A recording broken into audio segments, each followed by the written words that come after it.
Sveiki! Kaip atsimenate, praeitoje serijoje mes atvykome į Mamerkį, kur norime apžiūrėti paslaptingą Mamerkį bunkerių kompleksą.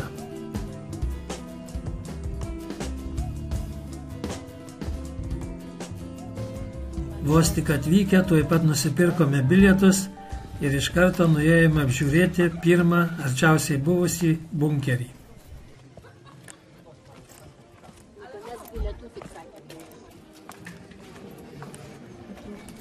Šis bunkeris buvo kaip vienas iš sausumos štabų ir labai svarbus ryšių mazgas, nes čia buvo naudojama labai slapta ryšio kodavimo sistema Enigma. Ši ryšio kodavimo sistema veikė per visą antrą pasaulinį karą ir vokiečiai nežinojo, kad Britai ją buvo iššifravę jau pirmaisiais karo metais.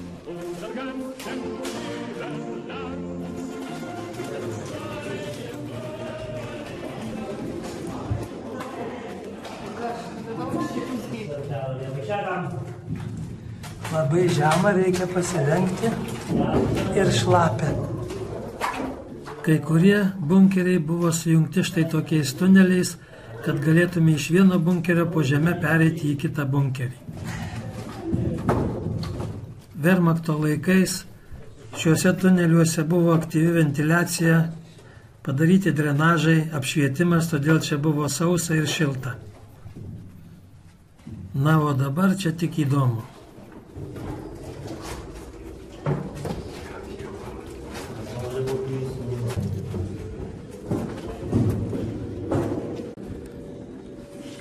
Čia dar vienas, bet užblokuotas tunelis.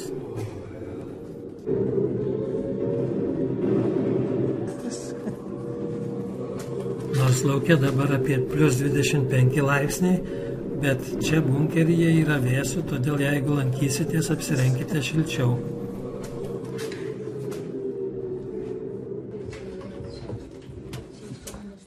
Rodyklės va yra.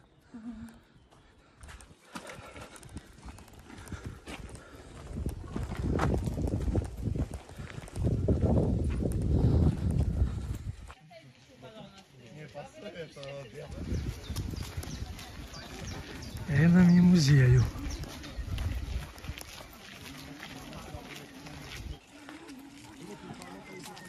Dar tik vasaros pradžia, o lankytojų Mamerkiuose jau gausu.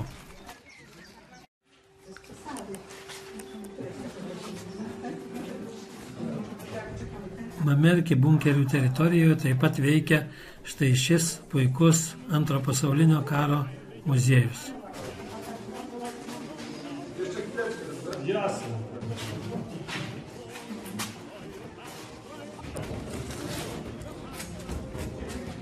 Muziejuje eksponuojama daug tų laikų buities ir karinių eksponatų.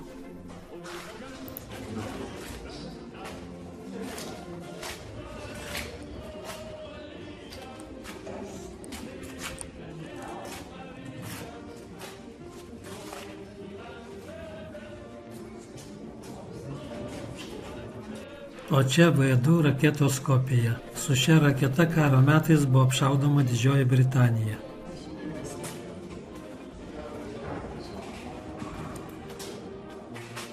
O čia kitų eksperimentinių skraidymo aparatų kopijos.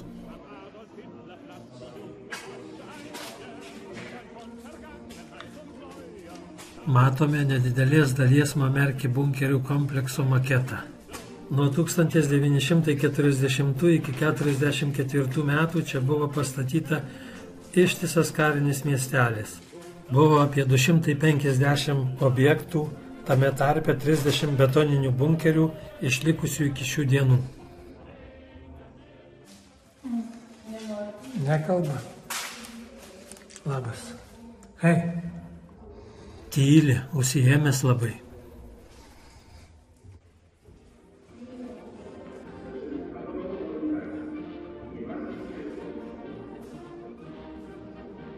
O čia maketas tos patalpos, kur pulkininkas Klausas von Stauffenbergas pasikėsino į Hitlerį.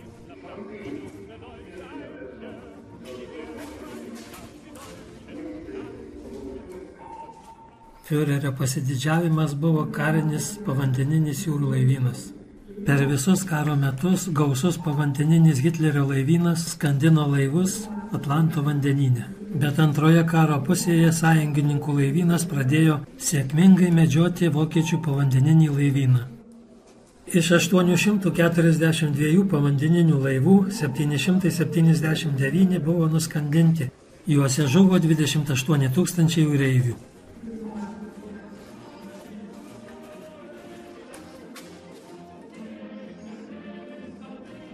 O čia Monte Cassino mūšio Italijoje maketas. Čia sąjungininkų kariai bandė pralaužti vokiečių gynybos liniją tarp Neapolio ir Romos. Ir jiems tai pavyko padaryti tik iš 3 karto.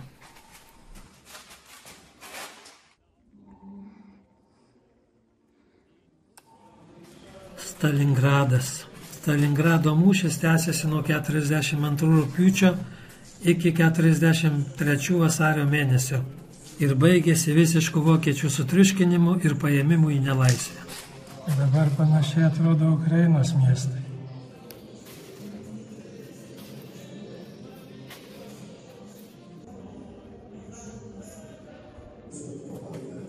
Dora. Dora tai pati didžiausia patranka, kada nors panaudota kare.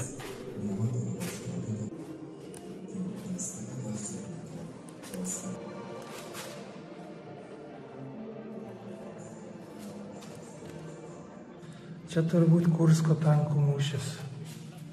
Kursko tankų mūšis tai Hitlerio suplanuota puolamoji operacija Citadelė, kuri prasidėjo 43 metų Liepos 5 dieną. Vėliau Citadelėje įsirutuliojo į didžiausias tankų kautynės prie Kursko. Pradžioje vokiečiai pasiekė kelias taktinės pergalės, bet sovietai šiose kautynėse naudojo įprastą taktiką nugalėti bet kokią kainą, užverčiant priešą tūkstančiais lavonų. Ir kariaudami mėsą jie nugalėjo. Eime apsidairysim, koks oras laukia. Oho, koks senas sunkvežimis laukia ir pilnas prikrautas amunicijos.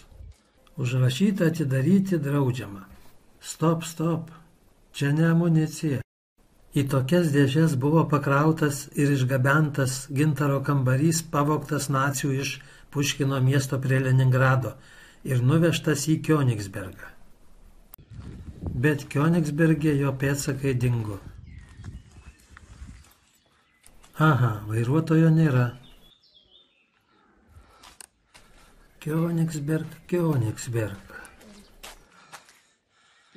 O štai ir Kionigsbergas. Aš įtariu, kad pavogtas gintaro kambarys gali būti kažkur čia. Čia sėdi kažkoks gintaro apdirbimo meistras. Jis taip atrodė Petro I laikais Rusijoje, o gal Lenkijoje, nežinau.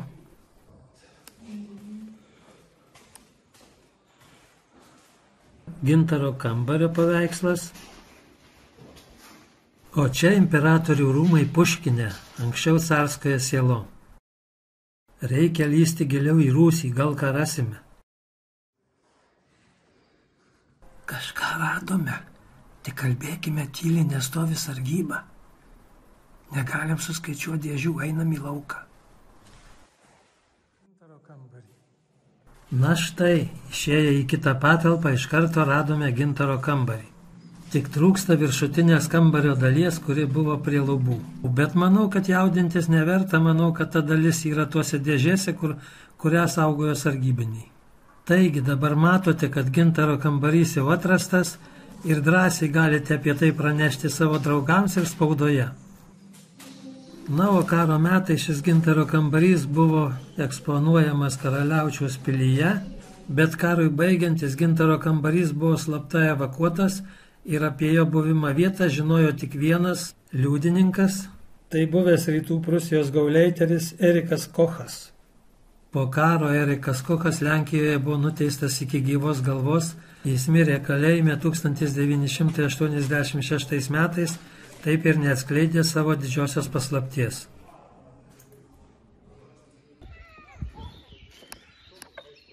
Na, o dabar lipsime į apžvalgos bokštą.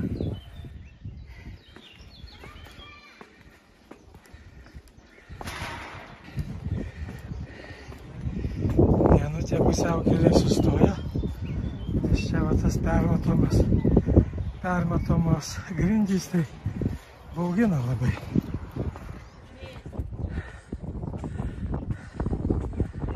O jau viršus atsiveria nuostabus vaizdai panoraminiai.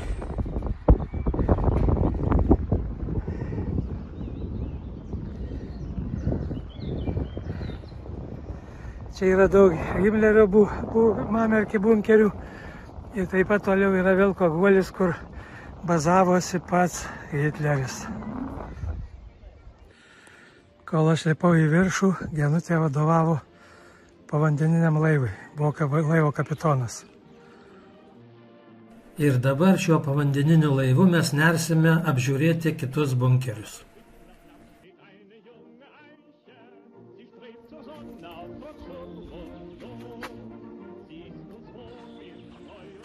Čia bunkeris Gigantas. Gal. Kaip jau anksčiau minėjau, čia yra išlikusių 30 bunkerių ir dar virš 200 pastatų, kurie neišliko. Tuose pastatuose gyveno apie 1500 kariškių, kurie saugojo ir dirbo šiame miestelyje. Čia buvo ir Mamerkų karinio miestelio vado generolo Wagnerio bunkeris, o netoliese ir SS Reichsführerio Henriko Himlerio bunkeris. Ja. O tokia siena. Nežinau, kiek čia metrų aukščio. Gal 10. Išplanavimas visų bunkerių buvo panašus, tai ilgas koridorius per visą bunkerį, o į šonus kambariai. Daug kur yra įrengta šaudymo angos.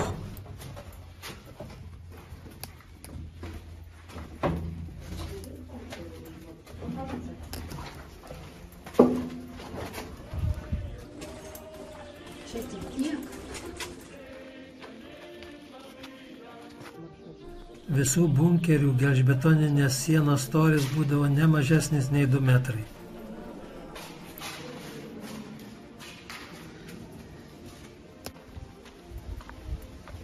Čia buvo transformatorinė. Mamerkų karinis miestelis turėjo viską. Turėjo vandentiekį, turėjo šildymą, turėjo kanalizaciją, elektrą. Tik neturėjo ramybės, nes buvo kariniai nusikaltėliai ir todėl slėpėsi bunkeriuose. Šaudymo angos.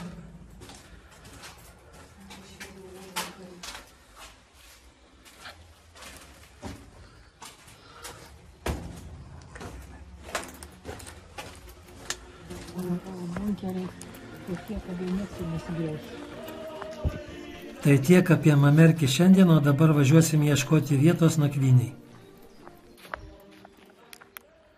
Tai va, susiradome nakvynės vietą.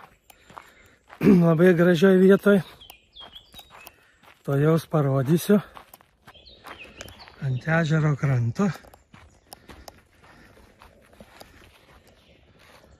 Ramu. Buvo dar, kai atvažiavom keli turistai, dviratininkai, bet jau išvažiavo. O čia sėdim, laužą kūrenam ir uodus maitinam. Bet dabar biškį dūmų davėm, tai uodai apsiramino prie laužo. Bet va 5 metrai į šoną ir jau uodai kanda. Keista yra tai, kad kiek mes važiavom nuo Mamerki bunkerių link Vilko irštuvos, link Hitlerio būstinės, visur matėm tokių bunkerių. O čia sustojus, bent už kokią 50 metrų vėl aptikom bunkerį. Nežinau, kieno čia bunkeris. Reikėtų pažiūrėti schemą, bet nėra didelis. Žemėlapiuose ir schemose šis bunkeris pažymėtas kaip bunkeris prie ežero. Ir kas šio bunkerio savininkas, nėra jokių duomenų. Turbūt priklausė kokiai nors rudai smulkiai ir Reicho kanceliarijos žiurkiai. Gal mažiau medžių buvo, gal daugiau buvo, nes tuos bunkerius statydavo kur daug medžių, kur miškas, kad iš oro būtų sunku juos aptikti. Aišku, šitas bunkeris skirtas šiuo laiku jau kitiems reikalams. Bet įlysim, pažiūrėsim, nors čia faktiškai toliau jau kambarys ir gali būti užminuota kabutėse. Todėl neįsiu. Neįsim tipi. Ne, tipis iš vis neina. Išėjus iš bunkerio, takelis veda, kuriuo mes praėjome apie kilometrą, išveda į kitą žvyrkelį ir ten kažkur veda tolyn ežero pakrantę. Tai va tokia mūsų šios dienos nakvynė, pirmoji nakvynė kelionės. Rytoj ryte pasakysiu jums labas rytas ir po to pavalgę, papusryčiavę važiuosime į Vilko irštvą. Apžiūrėsime Vilko irštvą, kadangi mes nesam ten buvę. Nu, toliau yra maršrutas važiuoti kitur, bet apie tai jau papasakosiu kitą kartą.